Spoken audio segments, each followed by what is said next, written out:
말씀을 중심으로 하나님의 즐거움은 어디에? 이런 제목으로 말씀을 전해드리겠습니다. 묻고 싶습니다. 여러분 살아가면서 여러분의 즐거움은 어디에 있습니까? 사람마다 그 즐거움이 각각 다를 수 있습니다. 어떤 사람은 자기가 일을 추진했는데 그 일이 마음먹은 대로 잘 되면은 즐겁습니다. 또 어떤 사람들은 통장의 잔고가 밸런스 늘어나면은 굉장히 행복해 합니다. 또 어떤 사람은 자녀가 잘 될 때 큰 기쁨을 느낍니다. 그렇다면 하나 더 질문을 해봅시다. 우리가 믿는 하나님의 즐거움은 과연 어디에 있습니까? 하나님을 잘 믿는 성도들에게만 있을까요? 하나님께 죽도록 충성하고 헌신하는 사람에게만 있을까요? 또 세상적으로 성공한 사람에게 하나님의 즐거움이 있을까요? 아닙니다. 우리 하나님의 즐거움은 잘 믿는 사람에게만, 또 헌신하는 사람에게만, 성공한 사람에게만 있지 않습니다. 우리 오늘 본문에 보면은 성경은 이렇게 놀라운 말씀을 합니다. 땅에 있는 성도는 존귀한 자니 나의 모든 즐거움이 저희에게 있도다. 여러분, 하나님은 자신의 즐거움에 대해서 말씀하시면서 어떤 다른 조건을 붙이지 않으셨습니다. 잘 믿는 성도라고 하지 않았고요. 헌신을 많이 하는 성도라고 하지 않았고요. 성공한 성도라고 하지 않았습니다. 단 하나의 조건은 이겁니다. 땅에 있는 성도. 즉 하나님의 모든 즐거움은 지금도 이 땅에서 버티고 살아가고 있는 성도들에게 있습니다. 40년 전 제가 기도원 전도사 시절 때 겪었던 일입니다. 당시에 여의도 순복음교회에서 조영기 목사님을 모시고 잠실 주 경기장에서 아주 큰 행사가 있었습니다. 여의도 순복음교회의 모든 기관들, 또 지교회, 또 심지어 해외에 있는 선교사님들까지 다 총동원된 그런 그 큰 행사였었습니다. 그리고 성도님들이 미리 관중석에 자리를 다 배치하고 앉아 있고 각 기관의 대표들이 차례대로 입장을 했습니다. 그냥 대표 사람만 입장한 것이 아니고요. 나름대로 막 여러 가지 장식을 다 준비해서 자신들의 특성을 살리고 한껏 뽐내면서 그렇게 입장을 했습니다. 그리고 관중석에 있는 성도들은 각 기관이 호명되고 입장할 때마다 박수를 힘차게 쳤습니다. 그리고 특별히 이제 아주 특이하게 아주 아름답게 장식을 갖추고 입장한 그런 기관에게는 막 크게 환호를 하고 손뼉을 쳐주었습니다. 그런데 이제 기도원 대표로 참석한 이제 몇몇 교육자들인 저희들은 입장하기 전부터 풀이 죽어 있었습니다. 왜냐하면 우리는 특별히 뭐 꾸밀 시간도 없었고요. 그리고 특별히 또 많은 인원이 동원된 것도 아니고요. 그냥 우리를 반겨줄 만한 또 교구 식구들도 관중 속에 또 없었어요. 그래서 우리 너무 진짜 초라하다 하고 그냥 처음부터 풀이 축 죽었어요. 그래서 또 뭐 기도원 입장하니까 뭐 입장은 했죠. 그런데 입장을 했는데 그 관중 속에 사람들이 많이 있는데 우리와 같은 박수를 하고 우리를 그렇게 환영을 해줬습니다. 입장하는 저희들도 깜짝 놀랐어요. 이건 뭐지? 왜 우리를 이렇게 열렬히 환영을 해주는 거지? 제가 나중에 그 이유를 곰곰이 생각을 해봤습니다. 그리고 다른 분들하고도 얘기했어요. 기도원의 다른 교육자들하고. 왜 그렇게 우리를 열렬히 환영해 주는 거야? 그러자 다른 분들도 같이 공통스럽게 얘기를 합니다. 뭐긴 뭐야. 기도원에 계신 교육자들을 보면 옛날에 자기 자신이 아주 힘들었을 때 기도원에 올라와 가지고 애타게 하나님을 찾았던 바로 그때를 떠올랐기 때문에 자기 자신에게 박수 쳐주는 거야. 그렇습니다. 오늘의 말씀은 바로 여기에서부터 시작합니다. 하나님은 우리를 어떻게 바라보실까요? 하나님은 실패한 성도가 교회에 입장할 때도 과연 손뼉을 치고 환영해 주실까요? 혹시 우리가 하나님 믿는 것이 힘들어서 스스로 교회를 멀리 하고 있을 때 하나님도 나에게 등을 돌리고 있지는 않을까요? 오늘 이렇게 혹 초라한 모습을 하고 교회에 온 나를 하나님이 외면하지는 않으실까요? 만약 그렇다면 지금 그 자리, 이 자리가 하나님과 너무나 좀 거리가 멀어 보일 겁니다. 여러분, 오늘의 말씀을 기억하십시오. 하나님의 모든 즐거움은 땅에 있는 바로 저와 여러분에게 있습니다. 그런데 왜 본문은 하늘에 있는 성도라고 하지 않고 하필 땅에 있는 성도라고 했을까요?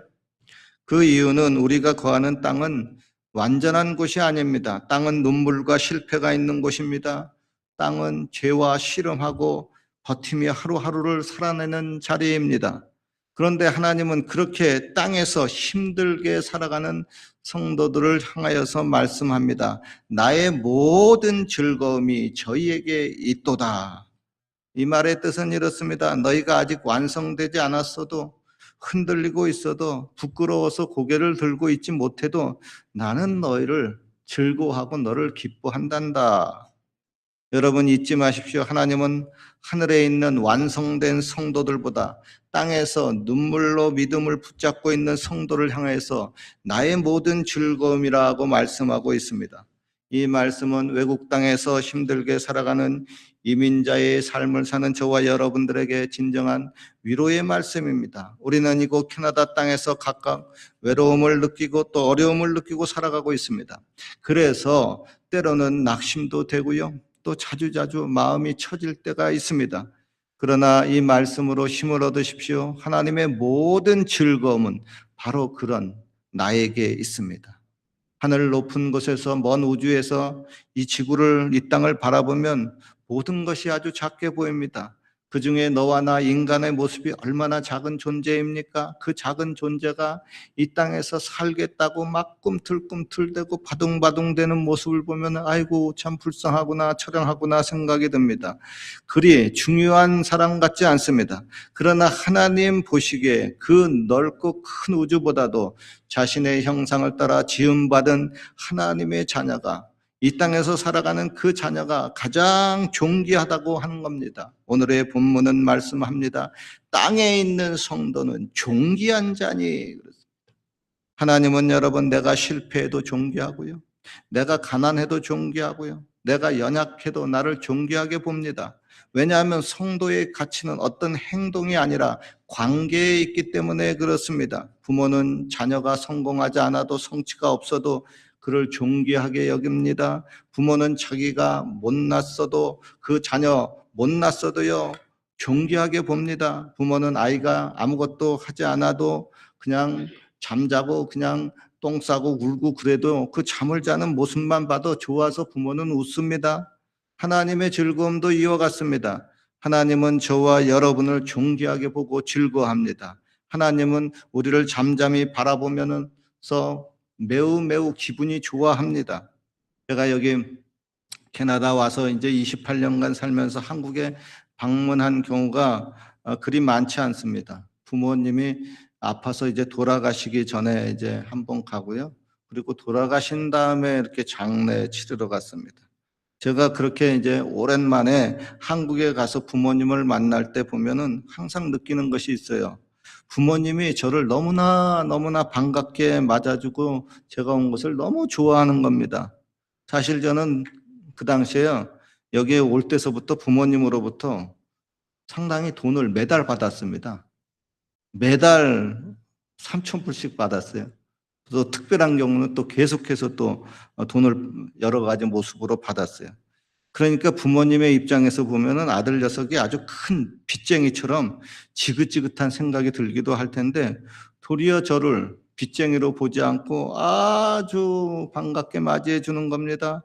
저희 어머님이 이제 돌아가시고 난 다음에 이제 우리 이제 삼남매가 장례를 다 치르고 이제 집안에 들어왔어요. 집안에 들어왔는데 이제 누님이 그런 말씀을 하더라고요. 어머니가 돌아가시기 전에 아들이 왔다고 동네방네 돌아다니며 자랑을 하고 다니셨어. 아니 여러분, 아들이 온 것이 뭐가 그리 대단하다고, 얼마나 아들이 반갑고 기뻤으면 그렇게 동네방네 자랑까지 하고 다니시는 겁니까? 당시 제가 한국에 방문할 때 어떤 특별한 선물을 가지고 간 것도 아니고요, 돌아가실 때까지 저에게 어머님이 혼자서 돈만 붙여주셨습니다. 그리고 돌아가실 때가 가까워가지고 야, 조금 있는 그 재산 정리 좀 해야 되겠다 해가지고 겸사겸사 돌아가시기 전에 그렇게 간 겁니다. 그런 아들이 뭐가 그렇게 반갑고 자랑스럽습니까? 여러분, 하나님은 우리 아버지이시고 우리는 그분의 자녀입니다. 하나님은 자신의 자녀를 심히 보고 싶어 합니다. 선물을 안 가지고 와도 괜찮습니다. 교회 올 때 헌금 안 해도 괜찮습니다. 정장 안 입고 와도 괜찮아요. 성공하지 않아도 됩니다. 하나님과 저와 여러분의 관계는 그런 관계가 아닙니다. 혹시 자녀는 잘못 착각해서 그렇게 생각했을지 몰라도 그건 하나님 아버지의 마음을 너무나 모르기 때문에 그렇게 생각하는 겁니다. 제가 목회를 하면서 아주 안타깝게 생각하는 것이 있습니다. 특별히 남자 성도의 경우요. 돈을 잘 벌다가 실직을 해가지고 돈을 못 벌면 그때부터 교회에 안 나오는 겁니다. 아, 왜 그래요? 뭐 저도 남자고 가장이다 보니까 그 뭐 이해가 충분히 되죠. 그런데 여러분, 교회는 그게 아니잖아요. 교회는 힘들수록 더욱더 하나님 앞에 솔직하게 자기의 사실을 이야기해야 되고 하나님께 도움을 받아야 합니다. 그리고 여러분, 나를 너무나도 보고 싶은 하나님 아버지께 얼굴을 보여드려야 그것이 자녀의 도리잖아요. 그죠? 여러분, 부모가 자녀가 많이 있어도요, 어떤 특별한 날이 돼가지고 자녀들이 다 모일 때 그 부모가 가장 보고 싶은 자녀가 누구입니까? 성공한 자녀입니까? 아닙니다. 힘들게 어렵게 살아가는 자녀가 얼굴을 비칠 때 가장 마음이 기뻐합니다. 여러분, 금이 가고 깨진 물 항아리가 있었습니다. 그 항아리는 깨져서 계속해서 물을 질질 흘리고 다닙니다. 그 항아리는 그런 자기 자신의 모습을 늘 부끄러워했습니다. 그러나 주인은 말합니다. 너가 흘린 그 물 덕분에 길가에 아름다운 꽃이 피었구나. 여러분, 하나님은 우리를 바라보실 때 완벽하지 않아도 여기저기 금이 가고 깨졌어도 그 모습 그대로 귀히 여기고 사용하시는 분이십니다. 꼭 어떤 분은 이렇게 말씀하는 분이 있습니다. 목사님, 제가 이런 상태로 교회 가는 게 어쩐지 위선인 것 같습니다. 좀 쉬었다가 교회 나가면 안 됩니까? 아니에요. 괜찮대도요. 예수님은 의인을 부르러 온 것이 아니고요. 죄인을 부르러 오셨습니다. 의사는 건강한 사람에게 필요한 것이 아니라 병든 사람에게 필요하다고 말씀하셨습니다. 여러분, 아파서 내가 병원에 갈 때, 응급실에 갈 때 정장을 입고 가는 사람이 있습니까? 아니에요. 그냥 피 묻은 채로 그냥 갑니다. 교회는 여러분 정장 입고 가는 전시장이 아니라 응급실이기 때문에 그 모습 그대로 가야 됩니다.